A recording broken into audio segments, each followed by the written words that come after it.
സ്നേഹമുള്ളവരെ, ക്രിസ്തുവും കൃഷ്ണനും ജീവിച്ചിരുന്നിട്ടില്ല എന്നുള്ള പുസ്തകം ഇടമറുക എഴുതിയിട്ട് ഏതാണ്ട് അരനൂറ്റാണ്ട് കാലമായി.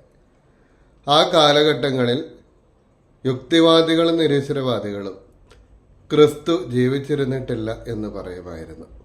ഇന്നാകട്ടെ ചരിത്രപരമായിട്ടുള്ള തെളിവുകൾ ശാസ്ത്രീയമായി അപഗ്രഥിച്ച് കഴിയുമ്പോൾ ക്രിസ്തു ജീവിച്ചിരുന്നിട്ടില്ല എന്ന് ആരും പറയാറില്ല. ക്രിസ്തു ജീവിച്ചിരുന്നു എന്നതിൻ്റെ ഏറ്റവും പ്രധാനപ്പെട്ട തെളിവ് പക്ഷേ ചരിത്രപരമായിട്ടുള്ളതിൻ്റെ അപ്പുറത്തേക്ക് സാമൂഹികമായിട്ടുള്ള തെളിവാണ്. 200 കോടിയിലധികം ക്രൈസ്തവർ ഇന്ന് ലോകത്തിലുണ്ട്. ഈ ക്രൈസ്തവർ മുഴുവനും ഏതെങ്കിലും ഒരു കെട്ടുകഥയാണ് വിശ്വസിക്കുന്നത് എന്ന് പറയാൻ സാധിക്കില്ല. അങ്ങനെയാണെങ്കിൽ ആരാണ് ഈ കഥയുണ്ടാക്കിയതെന്നുള്ള ഒരു ചോദ്യം പ്രസക്തമാണ്.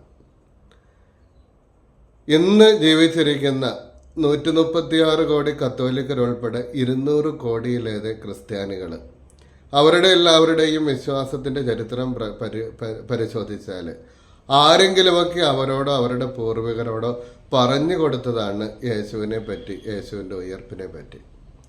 നമ്മളോട് നമ്മുടെ മാതാപിതാക്കൾ പറഞ്ഞു, നമ്മുടെ സഭ പറഞ്ഞു. അങ്ങനെ നോക്കിയാൽ ഈ അവരോട് പറഞ്ഞത് അവരുടെ പിന്നിലുള്ള തലമുറയായിരിക്കണം. ആരെങ്കിലുമൊക്കെ പറഞ്ഞാണ് ഈ വിശ്വാസം ഇന്നിവിടെ എത്തിയത്.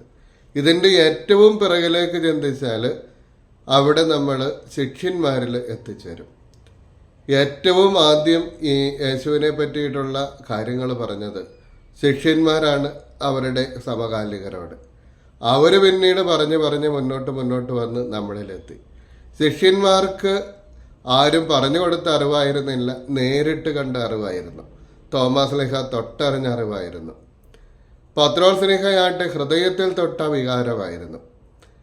ഇവരൊക്കെ ഇങ്ങനെ അവരുടെ സമകാലികരോട് ക്രിസ്തുവിനെ പറ്റി പറയാനായിട്ടുള്ള കാരണം എന്താണ്?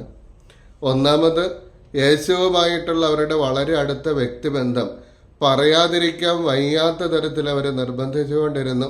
അത്രമാത്രം വലിയ സന്തോഷം ഉണ്ടായാൽ, ഉള്ളിലിരിക്കാത്ത തരത്തിലുള്ള ചില കാര്യങ്ങളുണ്ടായാൽ അത് നമ്മൾ പറഞ്ഞു പോകും. എത്ര പറയണ്ട എന്ന് വിചാരിച്ചാലും ചില വലിയ സന്തോഷങ്ങളും ചില ദുഃഖങ്ങളും നമുക്ക് മനസ്സിൽ സൂക്ഷിക്കാൻ പറ്റില്ല, പറഞ്ഞു പോകും. അങ്ങനെയുള്ള ആ ഒരു വളരെ ആധിക്യത്തിലുള്ള ആ ഒരു സന്തോഷം, ഈ സന്തോഷത്തോടൊപ്പം തന്നെ അവരനുഭവിച്ച ആ സ്നേഹവും അതിൽ നിന്നുണ്ടായ സുരക്ഷിതത്വവും അത് അവരെ നിർബന്ധിക്കുന്നതിൻ്റെ ഒപ്പം തന്നെ യേശു അവരോട് കൽപ്പിക്കുകയും ചെയ്യുന്നുണ്ട്, നിങ്ങൾ ലോകമെങ്ങും പോയി സകല സൃഷ്ടികളോട് സുവിശേഷം പ്രസംഗിക്കണം. വിശ്വസിക്കുന്നവർക്ക് പിതാവിൻ്റെയും പുത്രൻ്റെയും പരിശുദ്ധാത്മാവിൻ്റെയും നാമത്തിൽ ജ്ഞാനസ്നാനം കൊടുക്കണം. ആ ലോകാവസാനം വരെ ഞാൻ നിങ്ങളോട് കൂടെ ഉണ്ടായിരിക്കും. മത്തായിയുടെ സുവിശേഷത്തിലെ അവസാനത്തെ വാചകങ്ങൾ. യേശു ഈ ലോകത്തിൽ ഉണ്ടായിരുന്ന സമയത്ത് ഏറ്റവും അവസാനം പറഞ്ഞ കാര്യം, ഞാൻ നിങ്ങളോട് കൂടെ ഉണ്ടായിരിക്കും. സുവിശേഷം ആരംഭിക്കുന്നതും അവിടെയാണ്. ഒരു പുത്രൻ ജനിക്കും, അവന് ഇമ്മാനുവൽ എന്ന് പേരിടണം. ദൈവം നമ്മോട് കൂടെ എന്നർത്ഥമുള്ള ഇമ്മാനുവൽ. സുവിശേഷം തുടങ്ങുന്നത് സുവിശേഷത്തിൻ്റെ മധ്യഭാഗത്താവുമ്പോൾ 18-ാമത്തെ അധ്യായത്തിൽ ഇങ്ങനെ ഈശോ പറയുന്നുണ്ട്, 2 or 3 പേർ എൻ്റെ നാമത്തിൽ ഒരുമിച്ച് കൂടുന്നിടത്ത് അവരുടെ മധ്യം ഞാനുണ്ടായിരിക്കും. സുവിശേഷത്തിൻ്റെ ആരംഭത്തിൽ, സുവിശേഷത്തിൻ്റെ മധ്യഭാഗത്ത്, സുവിശേഷം അവസാനിക്കുന്നത് ഞാൻ നിങ്ങളോട് കൂടെ ഉണ്ടായിരിക്കും എന്നുള്ള വാക്കിലാണ് താനും. ഇങ്ങനെ അവർക്ക് കിട്ടിയ വലിയൊരു ദൗത്യമായിരുന്നു, നിങ്ങൾ ലോകമെങ്ങും പോയി സുവിശേഷം പ്രസംഗിക്കണം. സുവിശേഷം പ്രസംഗിക്കാനുള്ള ആഹ്വാനവും മാമോദീസ കൊടുക്കാനായിട്ടുള്ള കൽപ്പനയും കർത്താവ് കൂടെ ഉണ്ടാകുമെന്നുള്ള ഒരു വാഗ്ദാനവും ചേരുന്നതാണ് നമുക്ക് കിട്ടിയിരിക്കുന്ന മിഷൻ ദൗത്യം എന്ന് പറയും. നമുക്ക് കിട്ടിയിരിക്കുന്ന ദൗത്യം അതാണ്. മിഷൻ എന്ന് പറഞ്ഞാൽ ദൗത്യം എന്നാണല്ലോ അതിൻ്റെ അർത്ഥം. ഇന്ന് ഇത്രയും കാലങ്ങൾ കഴിയുമ്പോൾ നമ്മളൊരു പ്രത്യേക ചരിത്രത്തിൻ്റെ കാലഘട്ടത്തിൽ എത്തിച്ചേർന്നിരിക്കുക. 2000 വർഷങ്ങൾ കഴിഞ്ഞു പോയി, ഇനിയും ഒരുപാട് വർഷങ്ങൾ മുന്നോട്ടുണ്ട്. ഇന്ന് ഈ ദൗത്യം നമ്മളിലാണ്. 2 തരത്തിലാണ് സുവിശേഷം പ്രഘോഷിക്കപ്പെടേണ്ടത്. ഒന്നാമത്തേത്, ദൂരദേശങ്ങളിൽ പോയി നമുക്കാവുന്ന തരത്തിൽ സുവിശേഷം പ്രസംഗിക്കുക. ഇടുക്കി രൂപത ഏറ്റെടുത്തിരിക്കുന്ന അരുണാചൽ മിഷനുണ്ട്. അതുപോലെ ലോകത്തിൻ്റെ വിവിധ ഭാഗങ്ങളിൽ, ഇന്ത്യയുടെ വിവിധ ഭാഗങ്ങളിൽ ഒരു ജീവിതം സുവിശേഷത്തിന് വേണ്ടിയിട്ട് സമർപ്പിച്ചിരിക്കുന്ന ധാരാളം പ്രേക്ഷിത പ്രവർത്തകരുണ്ട്. ഇവിടെ ആയിരിക്കുന്ന, കുടുംബത്തിലായിരിക്കുന്ന നമ്മൾ ചെയ്യേണ്ടത് അവർക്ക് വേണ്ടിയിട്ട് വിശുദ്ധ കൊച്ചുത്രേസ്യ പ്രാർത്ഥിച്ചതുപോലെ അവർക്ക് വേണ്ടി പ്രാർത്ഥിക്കുക എന്നുള്ളത്.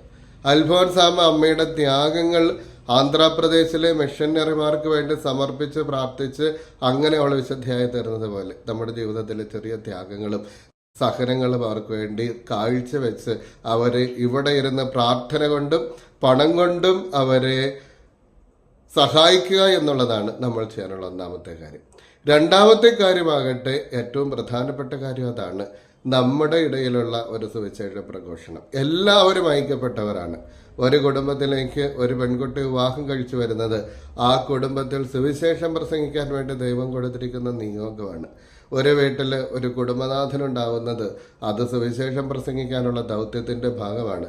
മക്കൾ ഈ ലോകത്തിലേക്ക് പറഞ്ഞിരിക്കുന്നവരെവിടെയായിരുന്നാലും സുവിശേഷം ജീവിതം കൊണ്ട് പ്രഘോഷിക്കാൻ വേണ്ടിയിട്ടാണ്. ഒരുപാട് യുവാക്കന്മാർ യുവതികൾ നമ്മുടെ ഇടയിൽ നിന്ന് വിദേശ രാജ്യങ്ങളിലേക്ക് പഠനത്തിനും ജോലിക്കുമായിട്ട് കുടിയേറുന്നത് ഒരാകസ്മിക സംഭവമൊന്നുമല്ല. ദൈവത്തിന് കൃത്യമായിട്ടുള്ള ഒരു പദ്ധതിയുണ്ട്.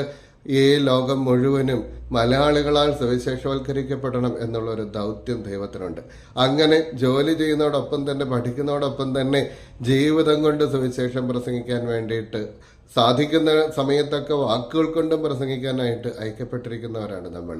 ഇവിടെ നമ്മുടെ ഒരു ഉറപ്പെന്ന് പറയുന്നത് ഞാൻ നിങ്ങളോടുകൂടെ ഉണ്ടായിരിക്കും എന്നുള്ളതാണ്. കഴിഞ്ഞ ദിവസം നമ്മുടെ പ്രിയപ്പെട്ട തറയിൽ പിതാവ് പ്രസംഗിച്ചപ്പോൾ ഇങ്ങനെ പറയുന്നത് ഞാൻ ശ്രദ്ധിച്ചു. അദ്ദേഹം പറഞ്ഞു, സുവിശേഷം പ്രസംഗിക്കാനുള്ളവരുടെ എണ്ണവും ഉള്ളവരുടെ ധൈര്യവും കുറഞ്ഞു പോകുന്നതാണ് അത്രേ ഇന്നത്തെ വലിയൊരു പ്രതിസന്ധി. സുവിശേഷം പ്രസംഗിക്കാനുള്ളവരുടെ എണ്ണം കുറഞ്ഞു പോകുന്നു, പ്രസംഗിക്കുന്നവരുടെ ധൈര്യവും ചോർന്നു പോവുകയാണ്. എന്തുകൊണ്ടാണ് അങ്ങനെ സംഭവിക്കുന്നത്? വിശ്വാസത്തിൽ വരുന്ന കുറവാണ് സുവിശേഷം പ്രസംഗിക്കാനായിട്ട് ഭയത്തിലേക്ക് നയിക്കുന്നത് അവിടെയാണ്. എന്തുകൊണ്ടാണ് അങ്ങനെ ഒരു കുറവുണ്ടാകുന്നത്? ഞാൻ നിങ്ങളോട് കൂടെ ഉണ്ടായിരിക്കുമെന്നുള്ള ആ വചനം നമ്മൾ ഗ്രഹിക്കാത്തതുകൊണ്ട്, സംശയിക്കാത്തതുകൊണ്ട്. കർത്താവ് കൂടെ ഉണ്ടായിരുന്നു കഴിഞ്ഞ ഈ 2000 വർഷവും. അതുകൊണ്ടാണ് യേശുവിന്റെ ശിഷ്യന്മാരിൽ 12-ൽ 11 പേരും രക്തസാക്ഷികളായിട്ട് മരിക്കേണ്ടി വന്നത്. കർത്താവ് കൂടെ ഉണ്ടായിരുന്നു. ആ ധൈര്യമാണ് അവരെ ധൈര്യപൂർവ്വം സുവിശേഷം പ്രസംഗിക്കാൻ വേണ്ടി പ്രാപ്തരാക്കിയത്. പിന്നീട് ഇന്ന് വരെയും എത്രയോ പേര് സുവിശേഷത്തിന് സാക്ഷികളായിട്ട് ജീവിക്കുകയും മരിക്കുകയും ചെയ്തു. കർത്താവ് കൂടെയുണ്ട് എന്നുള്ള ഒരു ധൈര്യം, ആ ഒരു സന്ദേശം നമുക്ക് നൽകുന്ന ധൈര്യമുണ്ടല്ലോ, ഈ ധൈര്യമാണ് നന്നായിട്ട് സുവിശേഷാനുസൃതമായിട്ട് ജീവിക്കാനും വിദൂരങ്ങളിൽ പോയി സുവിശേഷം പ്രസംഗിക്കാനും നമ്മളെ പ്രാപ്തരാക്കേണ്ടത്. ഈ ദിവസം കർത്താവിന്റെ ദൗത്യം സ്വീകരിച്ചിരിക്കുന്നവരായ നമ്മളെയൊക്കെ അവിടെ നിന്ന് അനുഗ്രഹിക്കട്ടെ എന്ന് പ്രാർത്ഥിക്കുന്നു.